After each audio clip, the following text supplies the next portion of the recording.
Hey guys, it's me, Cupid. I have schizophrenia. So today I wanted to do coping mechanisms. I also wanted to mention, look, I got my hair cut. Actually, I cut it myself. I had talked about this on a previous video. That's what you call it. I was going to call it a show, but I know it's not a show. So on a previous video, I talked about how my hair has grown pretty massively since quarantine. I didn't get to clip the top, but I did shave the sides.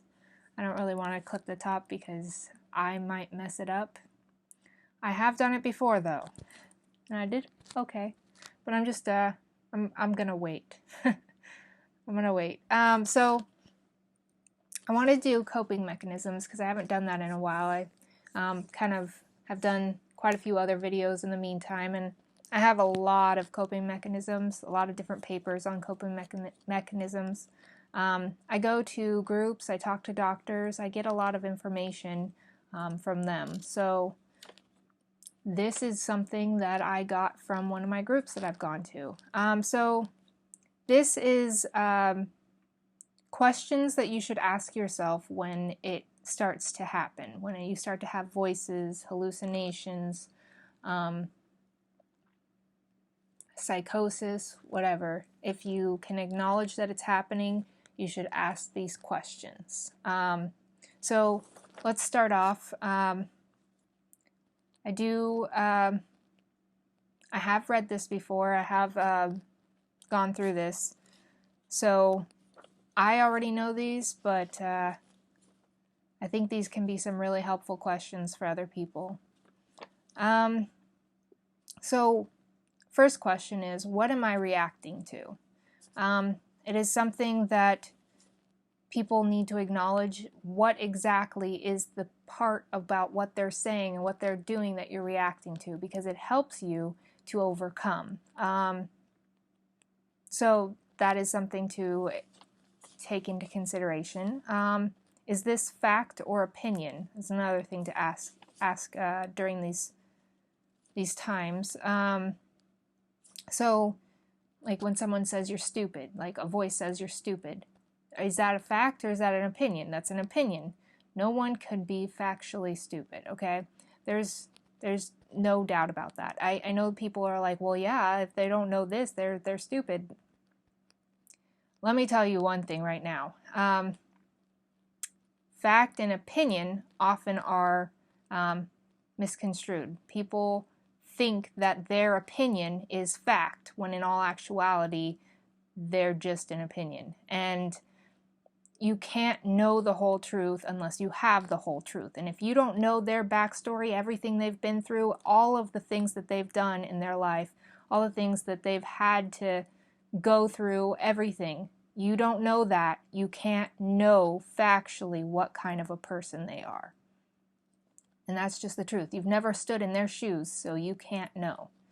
So it's an opinion. Anything you say about anyone is an opinion. It is basically that and only that. So just remember that when those voices are telling you this is the truth, and you should know it is not the truth, okay? So there is also the is it real test. 1, is it possible? 2, check the evidence. Check reaction if others ask someone, etiquette. So check reaction of others or ask someone, etc. I say etiquette. It's my little my way of saying it. I see ETC and that's what I think of. So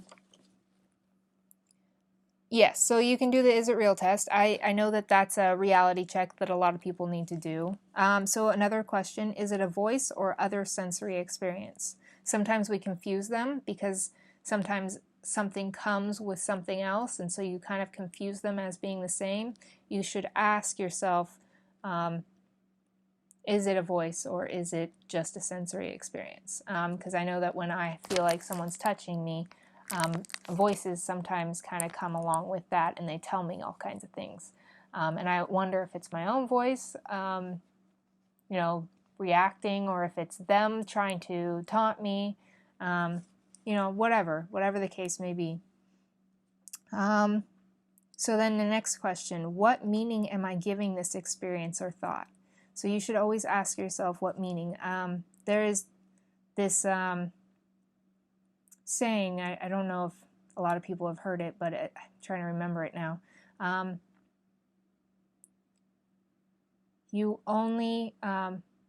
Anything only ever means something if you make it mean it. I think I'm saying it wrong. I don't think that's the exact thing, but it's like everything means nothing unless you make it mean something. So there's everything in your life, you give that meaning. It doesn't have any meaning without you. You know what I mean? Like it could have a meaning to someone else, but that meaning that you give it is only your meaning. That meaning is only because of you. I don't know if that makes sense. I feel like I'm poorly explaining it. If I had it like written down, the information, that would be great, but I didn't have that written down. And I don't remember it off the top of my head. But I do know it. I know it. I know it exists. What goes through my mind when the voices say that? So what goes through your mind when the voices say certain things? You should ask yourself that, because it might help you to recognize the difference between your voice and their voice, or because I know sometimes they're very loud and sometimes they're very quiet, and so it's hard to distinguish between your own voice and their voice. So, for me, that's how it is. But then there's also other reasons, like why you want to, it's almost exactly what am I reacting to. It's the same concept. You want to identify so you can understand, so that you can overcome. What do I believe about that? So like, what do you believe about what they said, what they did, whatever? What do you believe about that? So am I agreeing with the voice? So do you agree with the voice? That can be something that can actually help you to believe what they're saying, obviously. Does that thought or belief fit with my own inner beliefs and morals? So if someone says that, I don't know, says something, I can't think of anything off the top of my head now, says something that is just completely out there, like says something horrible about someone you love, like they're just a horrible person. Does that fit in with your morals? Probably not. You would not want to say those kinds of things about the people that you love. So, take that into consideration. Ask yourself, how am I making sense of this? So what kind of reality are you building around what they're saying? You have to identify those kinds of things, because you have to understand what you're creating that can actually make it worse. What is it that I think is going to happen here? I think that you have to understand that, because you might be, I know a lot of people get scared of their voices, scared of their hallucinations. What's the worst and best that could happen? What's most likely to happen? So yeah, that's, you got to think about that, because what could actually happen? What could they actually do to you? Am I getting things out of proportion? Sometimes we do that. As people, as human beings, we do that. So don't ever think that it's impossible for you to do that. It's possible.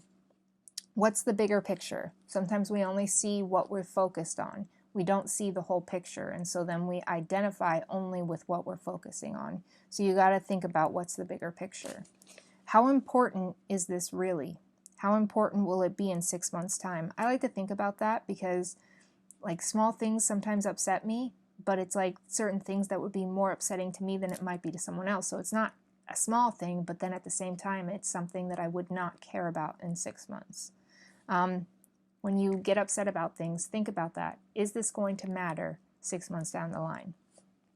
Am I overestimating the danger? If you think you're in danger, are you overestimating it? Sometimes we are. Am I underestimating my ability to cope? Some of us don't think we're strong enough. We don't think of ourselves in that higher light, So You got to understand that you are better than what you may expect yourself to be. How much control does this voice or belief have over me? They don't really have as much control as you think. I know I get into that place too. That feels like they have so much control because they can just keep going. They can just keep harassing me no matter what. No matter what. So they can have full control at that point, because what am I to do if they're going to keep harassing me? But they don't have as much control.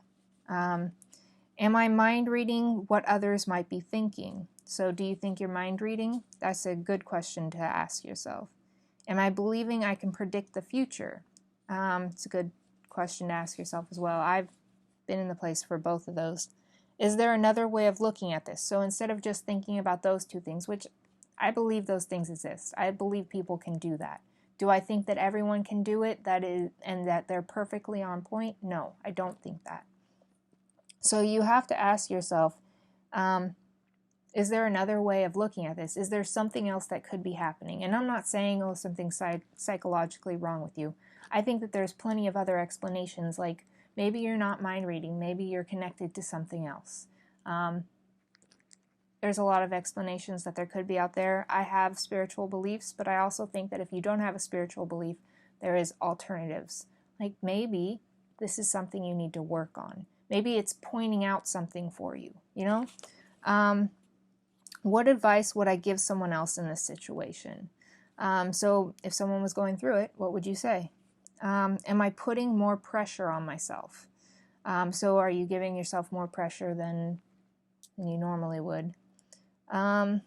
Just because I feel bad doesn't mean things really are bad. You know, sometimes that's the case and sometimes it's not. Use wise mind, and that is something that I don't have a lot of information on right now, but there's kind of like I don't think I have the picture of it right now, but there's two different styles of the brain, and I think I'm trying to think, I don't remember, but in the middle is wise mind.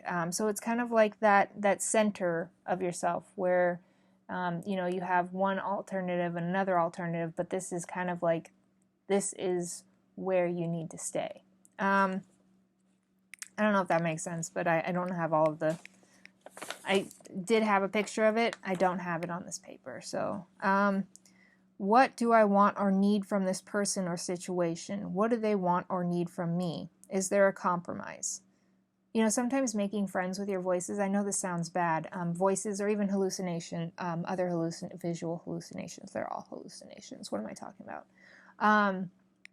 Making friends with them is sometimes actually the best way to go. Try to compromise with them, try to talk to them, try to understand them, maybe get their side of the story, maybe learn more about them. It can help. Doesn't always, but it's a possibility that it might, because if you become friends with them, they're not going to hurt you anymore, right? Why would a friend hurt you? Okay, so what would be the consequences of responding the way I usually do? So do you have a particular way you respond to them, and does that work? If it doesn't work, you should probably think about other ways of responding. How would that help? So how would responding that way help? Is there another way of dealing with this? What would be the most helpful and effective action to take? So these are great questions that you can ask yourself. Of course, if there is other ways of dealing with this, which there are plenty of ways. There's not ever one way to go about things. There's always multiple ways. And you can find the other ways. It's just harder to see them sometimes. So try to think about them. And I know it's hard to think when you have people harassing you, voices, even visual hallucinations. It is hard. I know that. But there are things that you can do. And maybe you have to write them down when you're not dealing with them. And find those things. Think about them when it's not happening, and then use them when it is. So I think that's it for today as far as coping mechanisms. I hope this was a great coping mechanism. I know that some people may not agree. So I know that not all coping mechanisms, I know not all coping mechanisms work for everyone. And if it doesn't work for you, try something else. It really is up to you. It is up to, the people in your head, the people that you see. It is up to those people as well. So you have to find what works for them, for you, for everyone, okay? And I think that's it for today. Have a beautiful day, you guys. Stay beautiful, stay wonderful, stay amazing, stay awesome, stay unique. And above all else, you guys, love yourselves. Peace and love.